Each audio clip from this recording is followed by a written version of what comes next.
Hey everyone, welcome to the Formula Consulting Group. In this video, we're going to walk you through how to match without ERAS and break down the reasons why this decentralized method is highly effective. If you watched the previous evidence-based videos, you'll know that we developed a 10-step, multi-phase strategy for matching into preferred programs. We call this strategy the formula. Before we jump into how to match without ERAS, let's discuss why you should even consider opportunities outside of ERAS.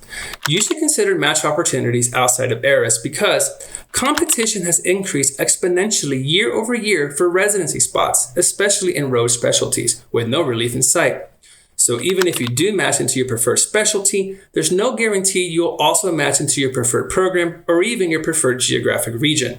Preparing for this scenario by becoming familiar with less conventional avenues that can nevertheless lead to attractive residency opportunities in both the short and long term can give you a competitive edge over other candidates who are caught by surprise during match week. And though you may have already heard of some of these alternative options, as their popularities have grown in recent years, including residentswap.org, SOAP, Find a Resident, and the Student Doctor Network, we actually won't be discussing any of these platforms here today. And that's not because we're discouraging you from using them. On the contrary, you should use every resource available to you at any given time. The reason we won't be discussing these options is that they remain too fundamentally similar to ERAS in that they're all centralized. And centralization increases competition for finite opportunities, meaning you may find yourself once again vying for just one or two spots among hundreds of applicants when using these platforms, not an ideal situation. The key instead is to use a decentralized process, one that avoids a rat race and reduces competition because it's easier to stand out when you're not competing against 1,000 other applicants for the same position. Now let's discuss how exactly to use this approach and why we refer to it as decentralized. We call it decentralized because as opposed to using ERAS or other platforms we discussed at the beginning of the video, which provide you the convenience of accessing all available residency options in one location, i.e. their website, using the decentralized approach means you will be searching for residency opportunities on your own, one by one, and specifically for opportunities that are not listed. To do this effectively, there are two steps you should follow. Step number one is to actually take a moment and understand the different types of residency spots that are rarely advertised. And there are three that we're going to discuss in this video. Type number one are residency spots that are currently open but not yet posted online. Type number two are residency spots that are not open but will be available soon. And type number three are residency spots that don't even exist yet but can be created for the right candidate. So let's start with spot number one. In this scenario, a resident announces that they soon will be leaving the program they're currently at. This announcement doesn't take the form of a typical announcement, but rather a discussion between the outgoing resident and the program director. Once the program director is made aware of the resident's upcoming departure, they have to face one of the three following decisions. Number one, advertise the soon-to-be vacant residency spot online. Number two, fill the spot quietly by finding someone internally. And number three, keep the position both unfilled and without advertising. For many reasons, including concerns about how a resident's sudden departure may hurt the reputation of the program, this decision is often option number two or option number three, meaning the position won't be posted publicly, which presents an incredible high-yield opportunity for a new candidate to contact the program director and express interest. Now let's move on to spot number two. In this scenario, we have the same resident as in the previous example, but with a slight difference. They haven't made the announcement yet. This may be because they're still debating the decision or because they haven't secured the other offer they were seeking. Either way, what really matters is that a resident who explores the possibility of leaving a residency usually does, even if it takes a while. And this likelihood creates an even higher yield opportunity than the previous scenario due to the lack of any announcement, internal or otherwise. In fact, outside of the resident in question, literally zero other people know about this possible vacancy. If a candidate were to reach out during this period, they would gain an outside advantage. Because again, it's impossible to face competition for a position that doesn't even exist.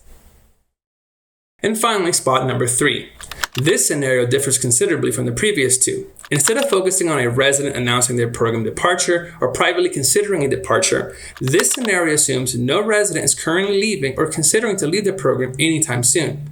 And yet, despite this lack of upcoming vacancies, a major opportunity may exist for a new candidate. One that is not as well known nor discussed often, but one that is nevertheless much more common than people realize. And that major opportunity is that programs can and will break the rules by creating an entirely new position out of thin air for candidates that they find interesting. And though you may not believe this happens frequently, it actually does happen in every cycle, and sometimes for completely different reasons, including the program applied for increased funding in past cycles, but only received it recently. A resident left the program more than a year ago, but those funds remain available for future PGY classes. Or a resident departed a subsidiary residency, like say interventional radiology, and freed up funds for the PD to allocate them towards diagnostic radiology. Now that we understand the different types of residency positions that are often filled without any online publicity, let's move on to step 2, which is to solicit these residency spots directly and to do so before anyone else does. Now, you may be wondering, how exactly are you supposed to know which program to solicit in the first place if these types of spots are not even advertised?